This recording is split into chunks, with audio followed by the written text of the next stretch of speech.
The Diecast International Builders are hosting a van invitational.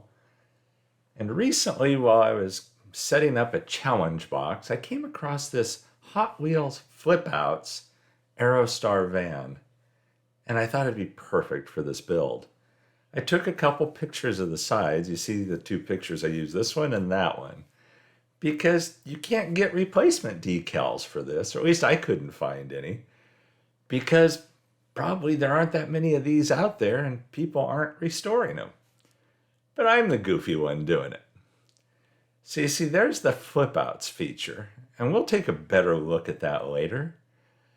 But it's designed to actually flip this thing over upon impact, which also explains why if you looked at those beginning photos closely, this thing's beat to hell. It's designed to flip over upon impact. I imagine any of these that were played with are beat to hell. There aren't any, just a little tiny bit of wear on it. So here's a little bit closer of a look, and we will take another look a little later. I was trying to get it apart at this point, and I thought, I'm not going to mess with this too much because it would be easy to screw it up. And even though I'm restoring it, I definitely don't want to botch up this flipping action on the bottom. That's spring-loaded. And then when that weight moves forwards upon impact, it causes that spring mechanism to fire and flip the vehicle over. Yeah, it has chrome glass, and since I'm restoring it, I stick with that. There are two posts, as you see there. It's not a complicated paint job. The decals were the hard part. It was a good learning experience, though, because I ended up taking those pictures and doing a lot of editing to create the decals. And they're not perfect, but like I said, it was a fantastic learning experience. I know how I will approach it next time to do it even better. But here you see, the base is really pretty clean. And I decided I didn't want to, change the wheels or anything like that. I do clean them up a little bit. But you see there's a push button that you can use to lift the flipper. There's the spring-loaded arm, that little flipper arm that's going to fire to flip the vehicle. You can see that moving inside of there. And then when it's locked in, there you can see the Hot Wheels logo at the top.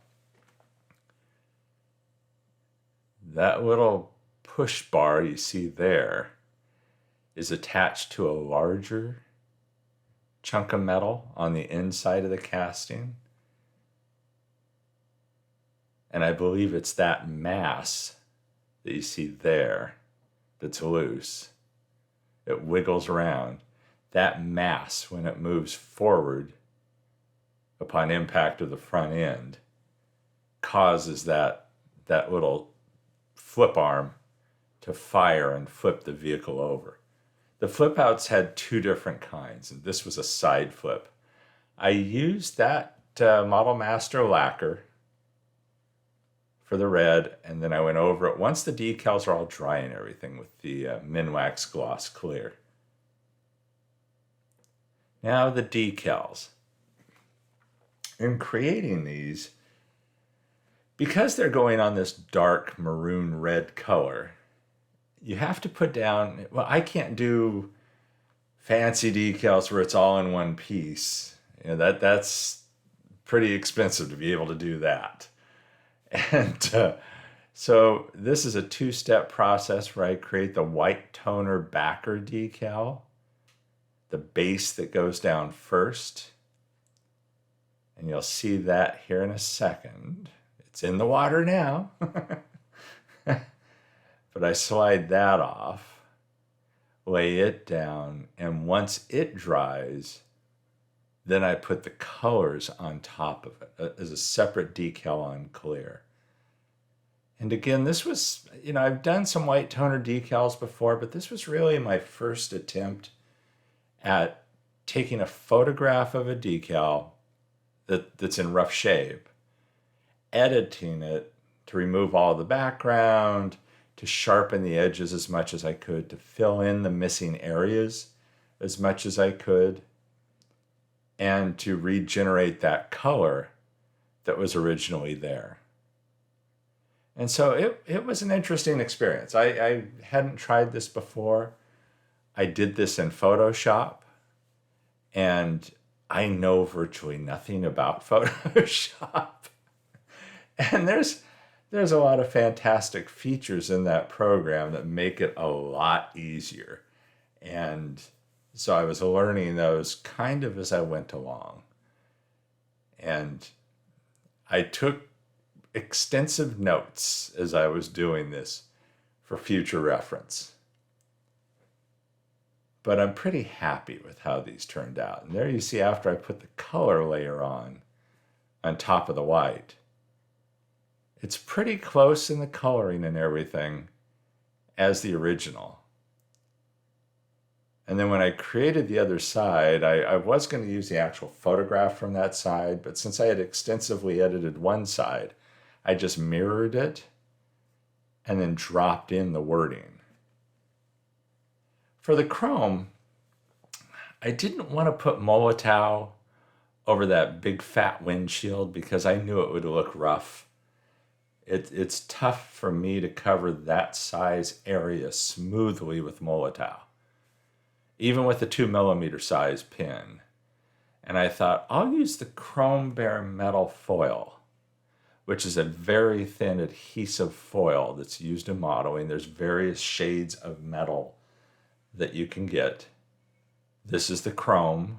And again, it's not super shiny chrome, but I really like the ending result on this because it's a muted chrome that I think looks pretty good. It doesn't look stupid. It doesn't look overly shiny. So I did do all of the areas that are exposed, the front windshield, the sunroof, and the side windows with the bare metal foil. I did do the front grille with the Molotow pin because the bare metal foil I don't think would get in there as well as the Molotow pin does because there's so much detail in that front grille. But all in all, I think this turns out pretty well. I do go over it all, this as well, with the clear Minwax. And that helps in a way deaden the Molotow a little to match that windshield that you see there. So I'm pretty happy with the result. And I don't know if you can tell it in that photo, but some of those original areas of the chrome had yellowed a little. You'll see kind of a yellow cast over the chrome. And so that's why even though the front grille wasn't bad damage-wise, oddly enough,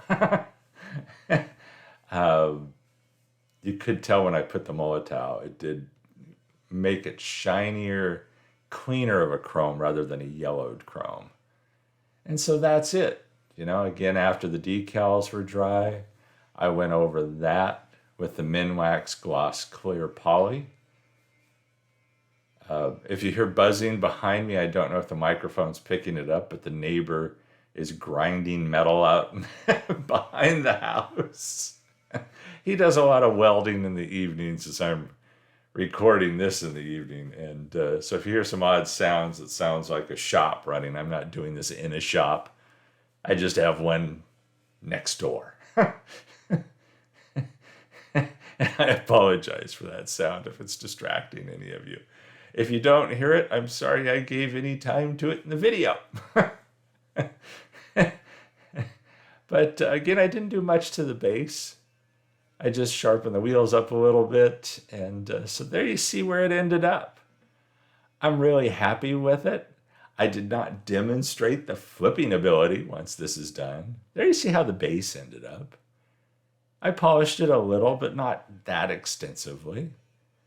And, I think the decals turned out okay.